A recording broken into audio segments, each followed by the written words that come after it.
네, 2023년 시작한 이 한 해 또 한 주 평화롭게 잘 보내셨습니까?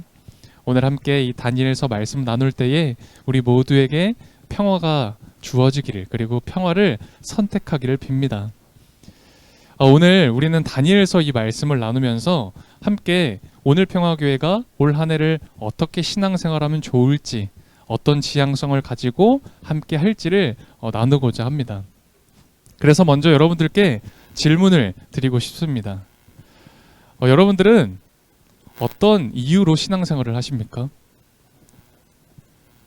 딱 마음에 떠오르는 대답이 있으신가요? 여러분들은 어떤 목적을 가지고 교회에 다니고 그리고 신앙생활을 하십니까? 여러분들은 왜 기도를 하십니까? 아마 우리 각자의 마음에 떠오르는 단어나 어떤 생각들이 있을 줄 압니다. 혹 신앙생활을 열심히 하면 그 모습 보시고 하나님이 복을 주실까?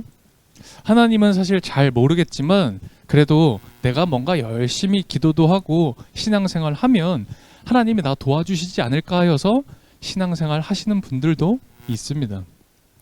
또 내가 겪는 상황, 내가 겪는 어떤 어려움, 이런 것들을 좀 해결해 보고자, 그 상황 바꿔보고자 그래서 열심히 기도하시는 분들, 또 내가 참 어렵고 힘든 사람이 있는데 그 사람 좀 바꿔보고자 그렇게 열심히 신앙생활 하시는 분들도 계시죠. 그래서 어떤 교회, 또 어떤 목회자, 또 어떤 성도님들은 이런 말씀도 하시더라고요. 기도해서 하나님 마음 움직여야 되는 거다. 기도해라. 그럼 하나님 마음이 움직인다. 뭐 이렇게 얘기도 많이 하시더라고요. 그런데 저는 그게 맞는지는 사실 잘 모르겠어요. 때로는 우리가 말씀을 깊이 묵상하고 말씀에 집중하고 그래서 하나님의 마음, 하나님의 이야기 그거 깨닫는 것보다 좀 나의 마음에 좀 위로 좀, 그리고 내 삶에 좀 도움이 있기를 바라며 그렇게 신앙생활을 열심히 하시는 경우들이 많이 있습니다. 물론 말씀을 통해서 내가 위로받고 또 내가 정말 그 말씀을 통해 내 삶에 도움을 받는 건 너무너무 중요합니다. 사실은 필요한 일이죠. 절대 그게 잘못됐다는 이야기가 아닙니다. 그건 너무나 당연한 일입니다. 하지만 그것보다 더 중요한 게 있다라는 거죠. 내가 도움을 받고 내가 신앙생활하면서 위로받는 것보다, 그것보다 더 중요한 건 뭐냐면 하나님의 마음, 하나님의 뜻을 깨닫는 겁니다. 내가 기도하면 좀 하나님 조정해서 뭔가 바뀌지 않을까? 라는 어떤 그런 교만한 태도. 내가 열심히 신앙생활해서 내가 뭔가 도움을 받고 내 삶에 이익이 되지 않을까라는 그러한 태도, 그러한 신앙생활, 그런 말씀, 묵상, 그런 기도 생활은 잘못된 겁니다. 저는 주변에 그런 분들을 많이 봐요. 하나님의 정의를 외칩니다. 하나님의 공의로움을 외치고요. 하나님의 선하심을 이야기합니다. 그래서 우리 의롭게 살아야 된다, 의롭게 살자라고 얘기하지만 정작 자기의, 내 만족을 위해서만 살아가는 그런 성도님들을, 그런 그리스도인들을 볼 때가 있습니다. 또 그런 분들도 있어요. 나는 늘 하나님이 말씀하시는 것만 겸손하게 찾으려고 한다. 나 하나님 말씀만 지키려고 한다. 라고 말은 하지만 결국은 내 뜻, 내가 겪었던 그 경험, 내 노하우가 더 우선시되는 그런 분들을 볼 때도 있습니다. 물론 저도 여기에 해당하는 사람입니다. 그런 부족한 목회자일 수밖에 없습니다. 그래서 신앙은, 이 신앙의 생활은 겸손해야 하는 겁니다. 신앙의 생활은 삶으로 말씀이 드러나야 하는 것이죠. 그걸 신앙의 생활이라고 하는 거예요. 여러분, 신앙의 생활이 뭐라고 생각하십니까? 우리 신앙생활한다, 믿음 생활한다, 이런 얘기 하는데요. 여러분들은 신앙생활이 뭐라고 생각하세요? 교회 출석하는 거? 주일 잘 지키는 거? 헌금 드리는 거? 랑모임 열심히 참여하는 거? 운영위원회도 좀 해보고요. 찬양팀도 해보고요. 그리고 리더도 한번 해보는 거? 그게 신앙의 생활인가요? 여러분, 신앙으로 생활한다, 신앙으로 산다라는 건 이런 겁니다. 내가 가진 어떤 욕망이 있어요. 내가 가진 어떤 뜻이 있습니다. 내가 가진 목적들이 있잖아요. 그것을 꺾는 겁니다. 그것을 꺾어서 하나님 말씀 앞에, 하나님의 뜻 앞에 엎드리는 것. 그것을 신앙으로 생활한다라고 하는 겁니다. 그렇게 생활하니 주일 출석을 하는 것이죠. 그렇게 생활하니 말씀을 묵상하는 것이죠. 그런 마음과 태도로 살아가니까 헌금을 드리는 거 아닙니까? 하나님을 변화시키기 위해서 신앙생활을 하는 게 아니라 나의 변화를 위해서 우리는 말씀도 보고요, 기도도 하는 겁니다. 그렇게 신앙의 생활을 하는 것이죠. 우리는 노력해야 합니다. 그저 되지 않아요. 노력해야 됩니다. 무엇을 노력하느냐? 예수님을 닮아가려는 노력을 하는 겁니다. 예수님처럼 살아보려고. 예수님이 하나님을 사랑하셨고 사람을 사랑하셨습니다. 즉 사랑하는 그 삶을 살아가고자 우리는 말씀도 묵상하는 거고요, 기도의 시간도 갖는 겁니다. 그렇게 신앙의 생활을 하는 거죠. 오늘 우리가 살펴본 이 다니엘서 6장 말씀은 신앙의 생활이 무엇인지를 너무너무 잘 보여줍니다. 오늘 6장 말씀을 봤는데요, 1절에서 3절을 보면 이 당시의 상황이 나와 있어요. 당시 다니엘은 포로였습니다. 다니엘이 이 바벨론의 포로로 끌려갔어요. 아마 우리 주일학교 출신들이나 또 교회 다니시는 분들은 다니엘 이야기를 아마 잘 아실 텐데요. 다니엘은 포로 생활 중이었습니다. 바벨론이라는 이 강대국의 포로로 잡혀가 그곳에서 생활을 하고 있었는데, 그런데 1절, 2절, 3절을 보면 이런 식으로 배경을 설명하고 있죠. 다리우스는 이 당시 바벨론의 왕입니다. 다리우스는 자기의 뜻대로 나라 안에 지방장관 120명을 세워서 나라를 다스렸다고 합니다. 그런데 그 120명 중에 3사람을 세웠습니다. 그 120명을 관리하는 사람이요. 그 중에 한 3사람 중 1명이 다니엘이었던 거예요. 3절을 보면 다니엘이 다른 정승들, 지방 장관들보다 더 우수했대요. 포로로 잡혀온 사람이었지만 참 총명하고 지혜롭고 우수했던 것 같습니다. 그래서 이 다리우스가 그를 나라의 통치자로 임명하려고 했습니다. 여러분, 바벨론 사람들이 바라봤을 때 어땠을까요? 다니엘은 포로예요. 포로로 잡혀온 사람입니다. 그러니까 사실 바벨론 입장에서는 다니엘은 아무것도 아닌 사람이었어요. 그런데 리더로 세운 겁니다. 네, 다스리는 자로 왕이 세우려고 하는 겁니다. 그랬더니 이 다니엘의 적대자들은 다니엘을 지켜볼 수가 없었어요. 이게 말이나 됩니까? 포로로 잡혀온 사람이요, 우리나라를 다스린대요. 그러니 이 사람들이 마음을 모으고 뜻을 모아서 이 사람을 끌어내리고자 했습니다. 다니엘의 좀 흠을 찾으려고 했어요. 잘못을 찾은 겁니다. 근데 아무리 찾아봐도 흠이 없는 거예요. 그래서 4절과 5절은 이렇게 기록하고 있는데요, 우리 4절 5절은 다시 한번 읽어보면 좋겠습니다. 다니엘서 6장 4절 5절입니다. 우리 한 목소리로 읽겠습니다. 그러자 다른 정승들과 지방 장관들이 다니엘이 나라 일을 잘못 처리한 것을 찾아내려 하였다. 그러나 그들은 그에게서 아무런 실책이나 허물을 발견하지 못하였다. 다니엘이 임무에 충실하여 아무런 실책이나 허물이 없었기 때문이다.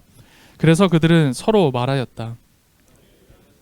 그게 믿는 신의 법을 문제 삼지 않고는 고발할 근거를 찾을 수 없다.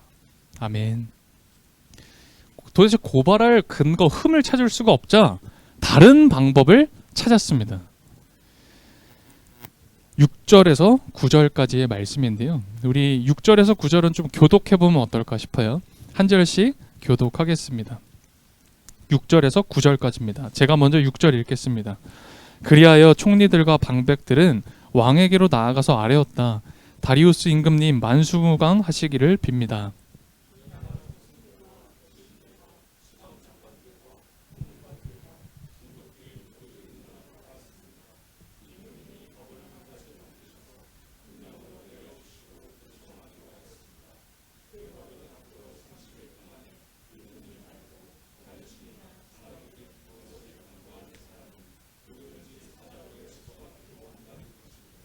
바라옵기는 임금님이 이제 금령을 세우시고 그 문서에 임금님의 도장을 찍으셔서 메대와 페르시아에 고치지 못하는 법을 따라서 그것을 다시 고치지 못하게 하시기를 바랍니다.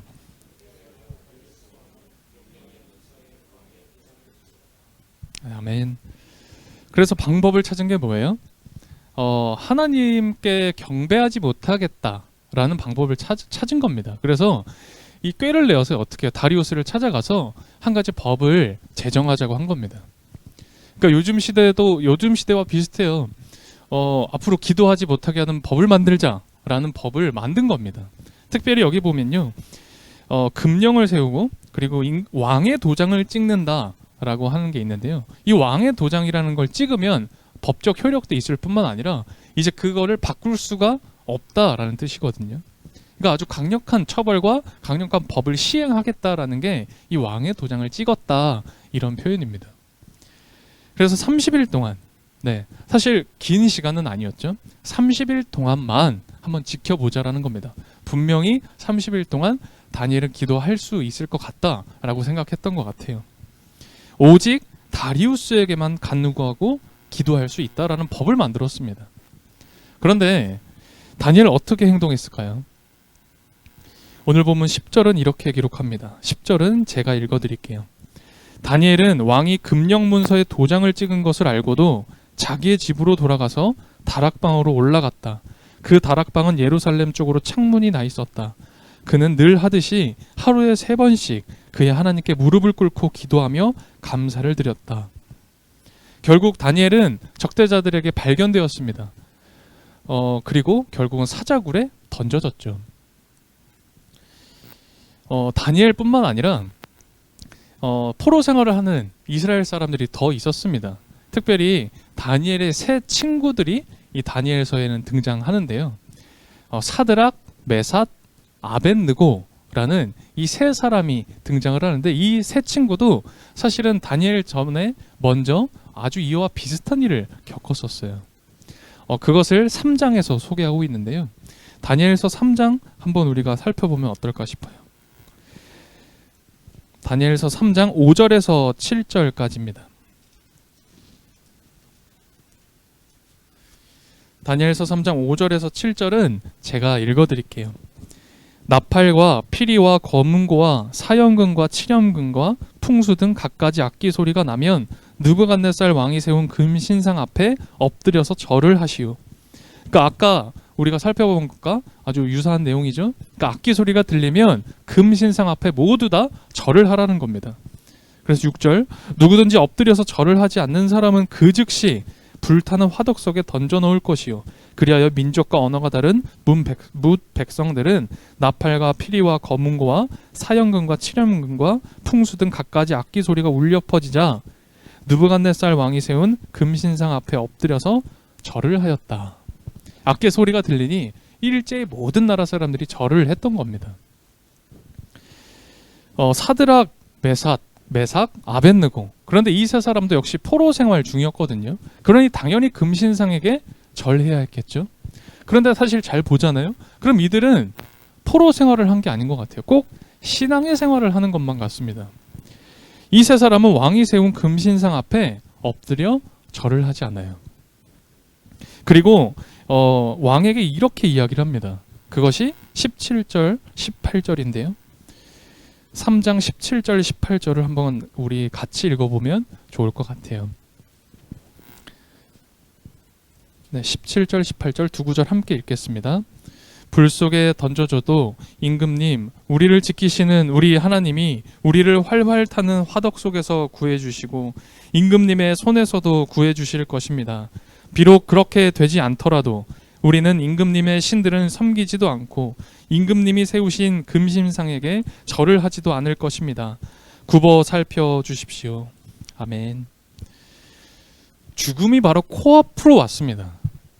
이제 당장 화덕 속에 들어갈 그런 생명의 위협을 받고 있어요. 그런데 이 세 사람은 타협하지 않습니다.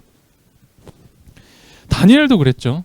다니엘도 분명히 금령, 그러니까 왕의 도장에 찍힌 그 법이 제정된 것을 알고도 어떻게 해요? 창문을 열고 예루살렘을 향해서 기도했습니다. 다니엘도 역시 타협하거나 굴복하지 않아요. 아니 왜 그렇잖아요. 딱 하루가 뭐예요? 딱 한 1분만 참으면 되잖아요. 금신상한테 딱 1분만 참고 절하면 되는 거 아니에요? 이건 생존의 문제가 달린 거라고요. 딱 30일만 눈 감고 지나가면 그러면 넘어갈 수 있는 문제잖아요. 근데 다니엘은 어떻게 해요? 그걸 알고도 바로 가서 다락방으로 올라가서 창문 열고 예루살렘 향해서 하나님을 향해서 기도하는 겁니다. 절대 타협하지 않았어요. 절대 굴복하지 않았습니다. 도대체 이들은 왜 이런 무모한 선택을 했을까? 여러분은 왜 이들이 이런 합리적이지도 않고 상식적이지도 않고 어떻게 보면 참 바보 같은 이런 선택을 왜 했다라고 생각하십니까? 저는 오늘 그 답을 오늘 본문 다니엘서 6장 10절에서 찾습니다. 다니엘서 6장 10절 하반절 제가 읽어드릴게요. 그는 늘 하듯이 하루에 3번씩 그의 하나님께 무릎을 꿇고 기도하며 감사를 드렸다. 그는 늘 하듯이 하루에 3번씩 그의 하나님께 무릎을 꿇고 기도하며 감사를 드렸다. 여러분, 생존이냐 아니냐, 그러니까 내가 지금 죽느냐 혹은 사느냐라는 정말 큰 선택의 문제 앞에 그들은 무엇을 선택합니까? 사는 걸 선택합니까? 아니면 죽는 걸 선택한 겁니까? 그들은 주저없이 하나님을 선택합니다. 그들은 왜 주저없이 하나님을 선택했을까요?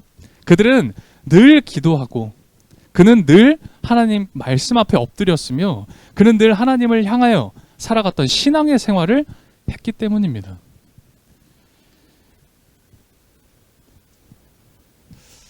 저에게 습관이 몇 가지가 있는데 그 중에 하나가 하루에 제일 많이 하는 습관 중 하나가 이렇게 안경을 이렇게 올리는 거예요. 안경 쓰신 분들은 좀 공감하실 것 같아요.